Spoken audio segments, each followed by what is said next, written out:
C'est un homme qui a prononcé tellement de fois le mot sport que désormais il doit toucher des droits d'auteur dessus. Bonjour Gérard Holtz. Bonjour. Alors vous sortez la suite de votre série Les 100 histoires de légende, cette fois-ci consacrée au sport féminin. Et forcément, quand on reçoit ce livre aujourd'hui, ça a une résonance particulière. Quand vous avez commencé à l'écrire, c'était quand? Avant l'affaire Weinstein. D'accord. Parce qu'on a commencé avec mon fils Julien, donc c'est lui d'ailleurs qui a eu l'idée de sport au féminin. Et il a bien raison. Parce qu'il n'y a pas le sport masculin et le sport féminin, il y a le sport en général. On a commencé au mois de juin de l'année dernière à lire, parce qu'on a deux méthodes différentes. Lui, il est très Internet, Julien. Il regarde les séquences, il lit beaucoup de choses. Moi, je suis livre et je suis INA. Je regarde les séquences vidéo. Et on a commencé au mois de juin à lire les 4-5 ouvrages qui avaient été publiés dans ce domaine-là. Et puis, oui, on l'a écrit avant l'affaire Weinstein. Oui. Il y a des phrases quand même qui sont assez étonnantes, et notamment, ça commence avec cette phrase de Pierre de Coubertin. Finalement, on le connaît assez mal, Pierre de Coubertin, mais on se rend compte que la misogynie était un peu son fort, et sa définition des Jeux Olympiques en 1912, c'est l'exaltation solennelle et périodique de l'athlétisme mâle avec applaudissements féminins comme récompense. Ça paraît incroyable de dire ça. Complètement décalé, désuet, macho, insupportable, on va dire. Voilà, elle est insupportable. Il dit, le véritable héros des Jeux, c'est l'adulte mâle individuel. Le rôle des femmes, ça doit être de donner les bouquets de fleurs, ou alors de rester à la maison pour faire les enfants. C'est incroyable. Alors oui, c'était, il faut le dire, un peu dans l'air du temps. Dans l'air du temps, voilà, c'est ça. Début de l'autre siècle, c'est vrai qu'il y avait de la misogynie, il y avait du machisme, et en particulier dans le sport. Beaucoup de gens pensaient que, pour les femmes, même on disait à l'époque que c'était dangereux, éventuellement, le sport, que ça pouvait remettre en cause leur féminité.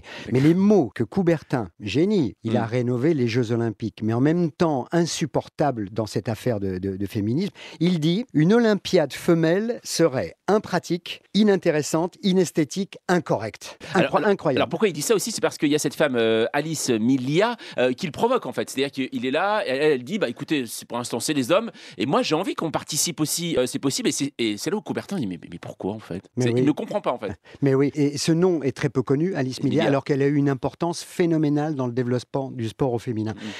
Parce que justement, elle a pris Coubertin de plein fouet. Elle a commencé à monter une fédération des sports féminins. Elle a organisé au stade Pershing, du côté du bois de Vincennes, là où je jouais au football quand j'étais petit, les premières grandes épreuves. Et puis ça a titillé Coubertin qui s'est dit, mais finalement, elle va peut-être me doubler, elle va peut-être faire des choses. Donc récupérons-la. Il a fallu attendre 1928, les Jeux d'Amsterdam, pour voir la gymnastique féminine et l'athlétisme féminin aux Jeux Olympiques, parce que Coubertin, jusque-là, ne voulait pas. Quelque part, il y a quand même toujours une défiance aussi par rapport au sport féminin, par rapport au sport masculin. On se souvient, vous le citez dans le livre d'ailleurs, de Richard Gasquet, champion sportif, qui à un moment dit, de toute façon, le tennis féminin n'a aucun intérêt. Et ça, c'était en 2012.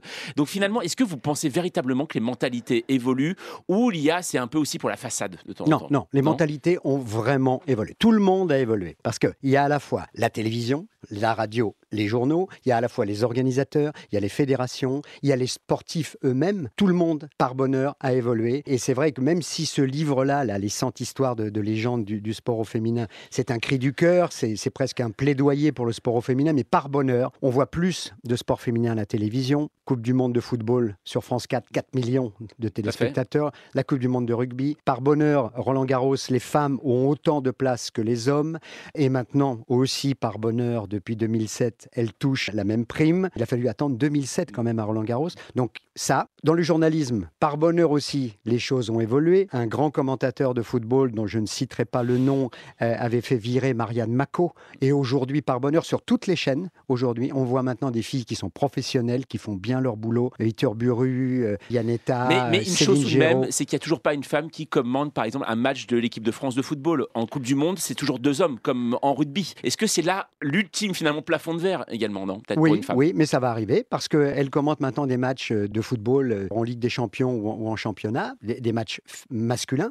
En rugby, on a Clémentine Sarlat chez nous qui connaît le rugby sur la pointe des doigts et qui serait capable de faire aussi des commentaires. Ça vient. Et puis les organisateurs ont changé. Et même Stade 2, maintenant, est présenté par une femme. Mais bien sûr. Que vous avez présenté. Mais bien sûr, bien sûr. Et puis surtout, oui, ce qui se passe aussi, c'est le développement des sports mixtes. Ça aussi, ça a fait beaucoup de bien au sport. Parce qu'on se rend compte qu'à chaque fois qu'on on se mélange et qu'on va voir à la fois du sport au féminin et du sport masculin, ça fait beaucoup de bien à tout le monde.